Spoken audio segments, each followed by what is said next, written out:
Mirador, tour de chauffe. Nos chroniqueurs se déboutonnent sur le vif.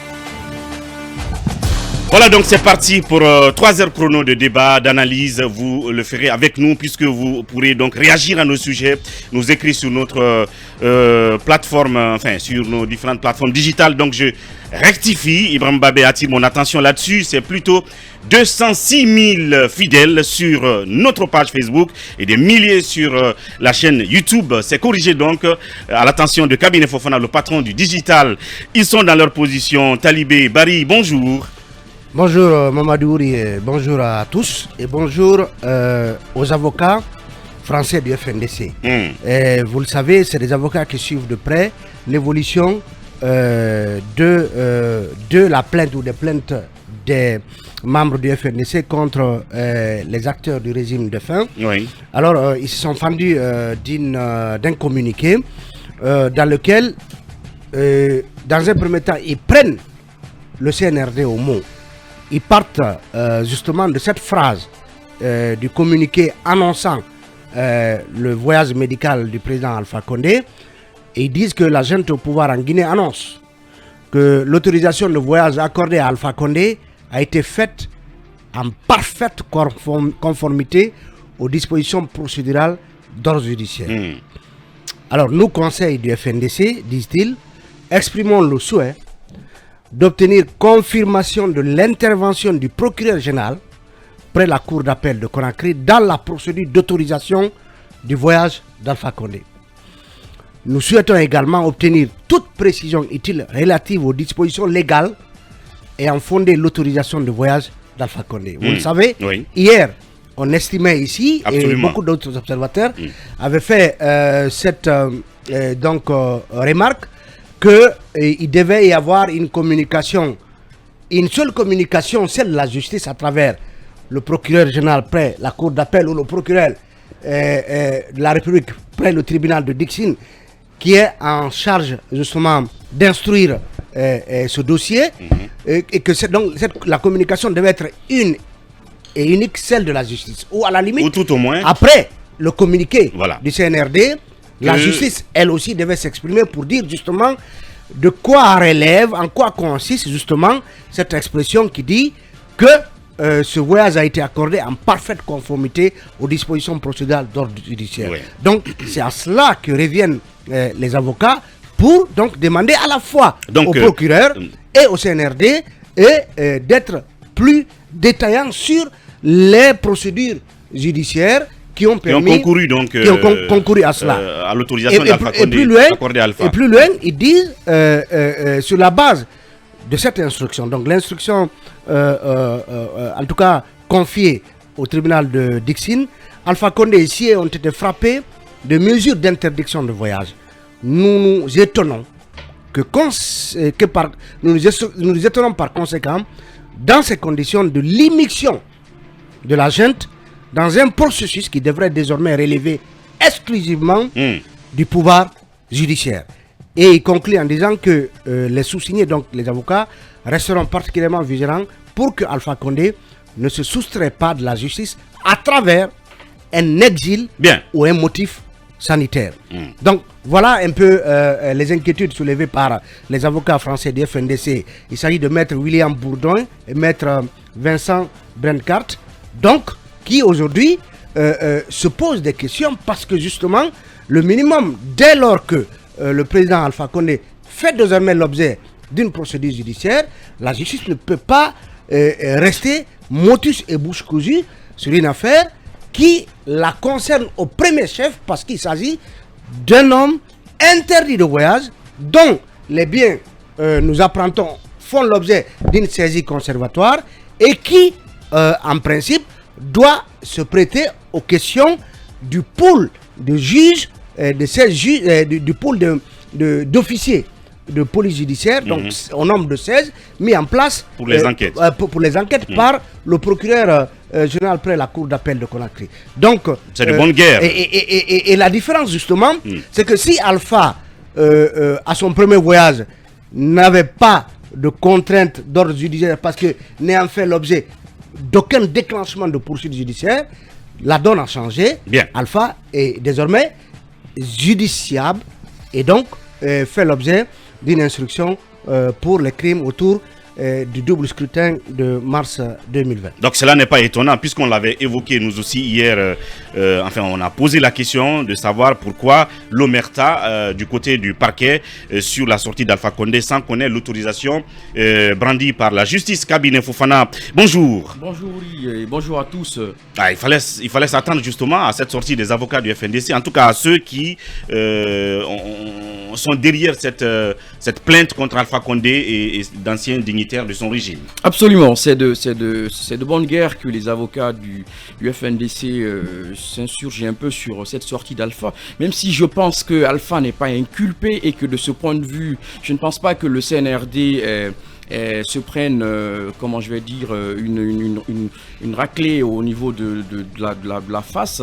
Du moment où il n'est pas inculpé, je ne vois pas pourquoi cela entraverait d'une certaine façon la oui, mais du moment judiciaire. où il y avait une interdiction de voyage dont il faisait l'objet, tout au moins, la justice aurait dû brandir une autorisation qu'elle aurait donc accordée à ce que Alpha aille se faire soigner. Ça m'étonnerait que le CNRD se permette donc de se passer de cette procédure-là, cette procédure de faire avaliser le voyage d'Alpha Condé par la justice, donc par le procureur qui a émis donc qui a demandé à ce qu'une ouverture d'une information judiciaire soit faite. Et je reste là-dessus. Je pense que puisque une information judiciaire a été ouverte à son sujet et qu'il est interdit de voyage, il y a un certain nombre de règles qui entourent. Vous pensez que le CNRD a respecté les procédures, mais sauf qu'on ne voit pas justement des documents d'autorisation. Justement, je pense donc qu'il va falloir qu'on nous montre ce document-là. Et je crois c'est ce que les avocats demandent. Exactement, c'est ce que je dis, c'est de bonne guerre. Je crois savoir qu'il ne se permettrait pas un tel impair. Et je reste convaincu aussi que même quand on est sous l'emprise de la justice, il y a des règles qui entourent un peu les questions humanitaires. On a vu que beaucoup de gens sont restés dans les méandres un peu de la justice et qui se déplacent. Je pense que le fait d'insister sur le caractère humanitaire du voyage d'Alpha Condé s'inscrit dans cette logique-là.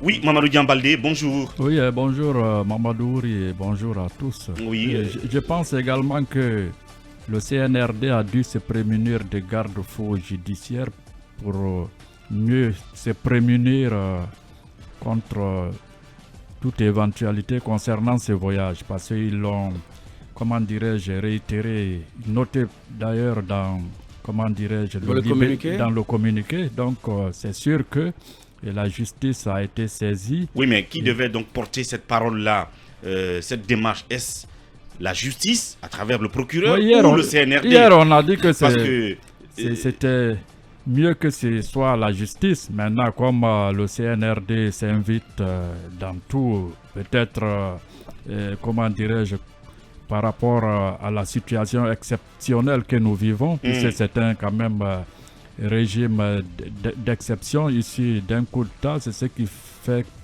probablement que ils pointent leur nez partout, ils veulent parler de tout et en même temps. Maintenant, par rapport à ces avocats, comme vous l'avez dit, c'est de bonnes guerres de veiller parce qu'il y a eu trop de crimes en Guinée. Maintenant qu'il y a une fenêtre d'espoir, de tir qui est ouverte par rapport au procès à venir grâce, comment dirais-je, à la bonne foi comment dirais-je, de la junte, il faut saisir cette opportunité parce que sous Alpha Condé, il n'y avait pas, comment dirais-je, on avait d'ailleurs, comment dirais-je, la propension à nier tous ces crimes. Bien. Et que c'était plutôt des tirs amis qui faisaient des victimes du côté de Bambeto et autres. Mohamed Kaba, bonjour. Bonjour le philo-journaliste, bonjour aux auditeurs, bonjour aux téléspectateurs et bonjour à la paisible population de Madina Kankan. Vous pensez que c'est normal quand même cette demande des avocats du FNDC? Oui, mais qu'on sache, est-ce que la justice a véritablement autorisé la sortie d'Alpha Condé? Non, mais d'abord il faut... Tu es d'accord? Non, il faut d'abord savoir que Alpha Condé n'a reçu aucune interdiction de sortie du pays. Aucune. Ah bon? Non, je suis tellement formel là-dessus, aucune interdiction. Mais qu'est-ce que tu fais de l'interdiction qui avait été donc... Est-ce qu'on a assigné une interdiction, un document à Alpha Condé à sa résidence à Dixine, que vous êtes interdit de sortir? Aucun de ces accusés n'a reçu un document de la justice. Donc c'est de la simple... Tu en es sûr? Je suis formel là-dessus. Il n'y a aucune interdiction de sortir du président Alpha Condé. Parce qu'ils n'ont pas reçu un document à la matière. La décision a été prise à l'encontre de tous ceux qui font l'objet de la Est-ce que la décision leur a été judiciaire? Est-ce que la décision leur a été signifiée? C'est là le problème. Le procureur a pris une décision. Oui. Maintenant, l'exécution en est autre chose. Est-ce que la décision du procureur, elle est exécutoire instantanément? C'est la question qu'il faut se poser. Donc le CNRD a vu juste de laisser partir le professeur Alpha Condé. Les avocats sont dans leur droit, évidemment. Il faut travailler pour avoir ses honoraires. Non. Je suis tout à fait d'accord qu'ils amusent la galerie. Mais ils oublient que le président Alpha Condé a un statut particulier, étant un ancien chef d'État. Donc il bénéficie du privilège de juridiction, il bénéficie de cette immunité. On ne peut pas le taper avec le même bâton que les autres Guinéens désormais. Ça c'est quand le procès arrivera. Expliquez-nous un peu ce privilège de juridiction. Il faut que le juriste doit se coller au texte, je ne vais pas m'aventurer. Ça veut dire qu'il n'est pas justiciable. Il est justiciable, mais il bénéficie de cette immunité, bénéficie de ce privilège de juridiction, donc tu penses, étant un ancien président. Donc vous pensez que Charles Wright n'a aucune communication à faire, la justice n'a pas à dire si oui, elle a été consultée ou pas, puisque pourtant dans le communiqué du CNRD, il est dit que c'est en harmonie avec les procédures d'ordre judiciaire que l'ancien président a été autorisé de partir. Certainement. Justement, les avocats demandent à ce qu'on ait de visu, justement, cette autorisation ou la preuve que la junte a travaillé en harmonie avec la justice pour permettre à l'ancien président de partir. Non, et vous dites non, on n'en avait pas besoin. Non, certainement, le parquet général va communiquer ce courrier aux avocats du FNDC. Ils ne veulent pas mettre ça certainement sur la place publique. Donc, attendons de voir. Mais ce qui reste clair, retenez qu'Alpha Condé n'a reçu aucune interdiction de sortie du pays et qu'il va continuer à se soigner aux Émirats, en Turquie, comme le souhaitent ses médecins. Mais pendant qu'on parle aujourd'hui, de santé, acceptez que je m'inquiète encore ce matin sur le sort de l'ancien gouverneur. Pendant qu'on parle de la santé d'Alpha Condé, oui. Acceptez que je m'inquiète aussi, je m'appuie sur mon sort, sur le cas de l'ancien gouverneur Lucien Nabé. Aujourd'hui, sa famille est inquiète. Parce que tenez-vous bien, le plateau qui est là n'est pas adapté pour l'intervention judiciaire qu'il doit subir. Le plateau n'est pas adapté. Et il est là, il ne fait qu'il est couché chez lui à la maison tranquillement. On doit éviter le pire. Qu'ils acceptent son évacuation sanitaire parce que c'est un cas humanitaire aussi. Si Alpha Condé est parti, il était le président de la République, l'ancien gouverneur aussi qui a dit pendant 11 ans, c'est un cadre qu'on laisse partir se soigner tranquillement, qu'on nous évite le pire. Bien. On ne veut pas un jour qu'on nous appelle, et voilà, on ne le souhaite pas. C'est passé. Suivez mon regard. Bien. Alors oui, Emmanuel Milimono, bonjour. Bonjour, oui, bonjour à tous nos auditeurs, bonjour à tous nos téléspectateurs. Alors,